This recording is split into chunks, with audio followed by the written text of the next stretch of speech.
दोस्तों आज की इस वीडियो में मैं आपको बहुत ही आसान तरीक़ा से बहुलक निकालने सिखाऊंगा। तो चलिए बिना किसी देरी के इस वीडियो को शुरू करते हैं। दोस्तों अगर आप क्लास 10th में हैं और मैट्रिक की परीक्षा की तैयारी कर रहे हैं तो ये वीडियो आपके लिए बहुत ही महत्वपूर्ण होने वाला है, क्योंकि दोस्तों इस वीडियो में मैं आपको बहुत ही आसान तरीक़ा से बहुलक निकालने सिखाऊँगा। तो दोस्तों सबसे पहले यहाँ पर हम लोग एक बार क्वेश्चन को पढ़ लेते हैं। क्वेश्चन है यहाँ पर, निम्नलिखित बंटन का बहुलक निकालिए। ऊपर में दोस्तों यहाँ पर वर्ग अंतराल दिया हुआ है और नीचे में यहाँ पर बारंबारता दिया हुआ है। अब दोस्तों यहाँ पर ध्यान से समझिए। सबसे पहले हम लोग लिखेंगे यहाँ पर हल लिखने के बाद इस तरीके से हम लोग यहाँ पर दो कॉलम बना लेंगे। पहला कॉलम में लिखेंगे वर्ग अंतराल और दूसरा कॉलम में लिखेंगे बारंबारता। यहाँ पर दोस्तों वर्ग अंतराल है 0 से लेकर के 10, इसकी बारंबारता है 8, 10 से लेकर के 20, इसकी बारंबारता है 12, 20 से लेकर के 30, इसकी बारंबारता है 6, 30 से लेकर के 40, इसकी बारंबारता है 15, 40 से लेकर के 50, इसकी बारंबारता है 7। अब दोस्तों सबसे पहले यहाँ पर निकालना है हम लोगों को बहुलक वर्ग। तो बहुलक वर्ग हम लोग कैसे पहचानेंगे कि कौन सा यहाँ पर बहुलक वर्ग है? तो बहुलक वर्ग को पहचानने का सबसे आसान तरीका है कि सबसे ज़्यादा किस वर्ग अंतराल की बारंबारता है। तो यहाँ पर 30 से लेकर के 40 इस वर्ग अंतराल की बारंबारता सबसे अधिक है, यानी 15 है। तो यहाँ पर बहुलक वर्ग के रूप में हो जाएगा 30 से 40। तो यहाँ पर हम लोग लिखेंगे बहुलक वर्ग के रूप में 30 से 40। अब दोस्तों इन दोनों में से जो संख्या छोटी है वो हो जाएगा L। L का मतलब होता है निम्न सीमा। तो यहाँ पर हम लोग L के रूप में लिखेंगे 30। उसके बाद दोस्तों वर्ग अंतराल के बीच कितने का डिफरेंस है? तो यहाँ पर 10 का डिफरेंस है। 0 और 10 के बीच 10 का डिफरेंस है। 10 और 20 के बीच 10 का डिफरेंस है। उसी प्रकार 20 से लेकर के 30 इसके भी बीच में है 10 का डिफरेंस। तो यहाँ पर दोस्तों हम लोग H के रूप में लिखेंगे 10।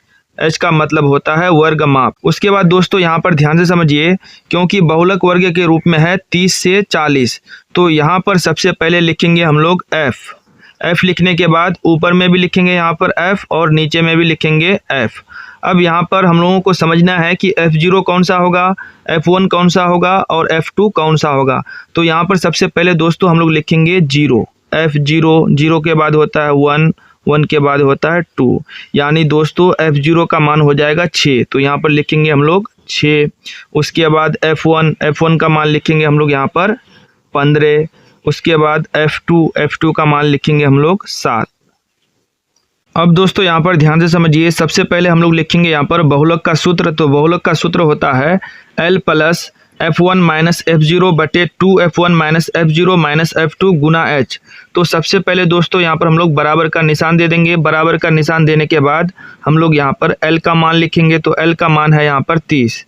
तो यहाँ पर लिखेंगे 30। उसके बाद प्लस चिन्ह लगा देंगे। यहाँ पर प्लस चिन्ह देने के बाद इस तरीके से हम लोग ब्रैकेट दे देंगे।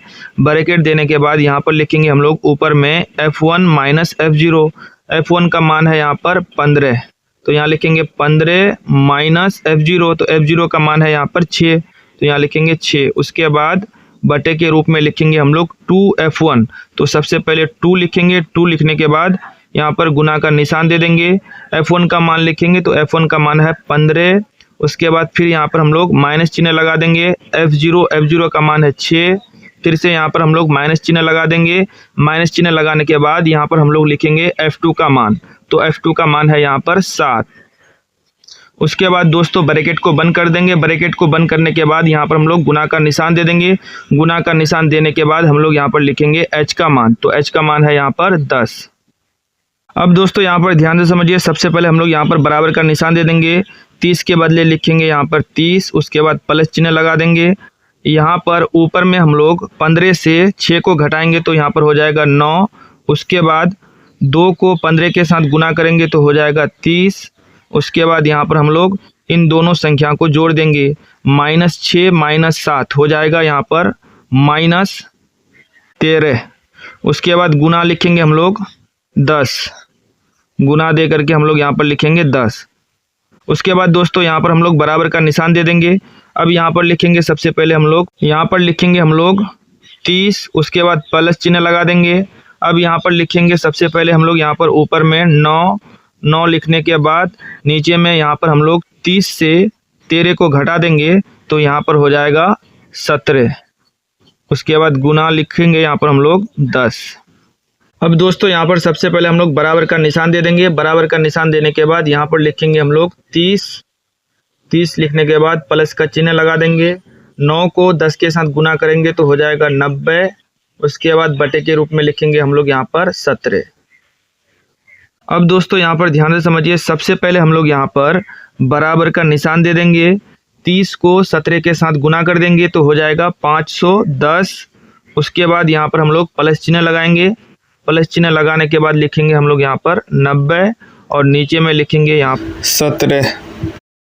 अब यहाँ पर दोस्तों ऊपर वाले दोनों संख्या को जब हम लोग जोड़ेंगे तो हो जाएगा यहाँ पर 600 और नीचे में लिखेंगे बटे के रूप में 17। अब यहाँ पर दोस्तों जब हम लोग 600 से 17 को भागा देंगे तो यहाँ पर भागफल के रूप में आ जाएगा 35.29। यही हो जाएगा आंसर। यानी दोस्तों बहुलक बराबर हो जाएगा 35.29। यही हो जाएगा आंसर। उम्मीद करते हैं दोस्तों ये वीडियो आपको अच्छा लगा है। अगर वीडियो आपको अच्छा लगा है तो इस वीडियो को लाइक कीजिए, शेयर कीजिए और अगर आप चैनल में नए हैं तो इस चैनल को सब्सक्राइब जरूर कीजिए।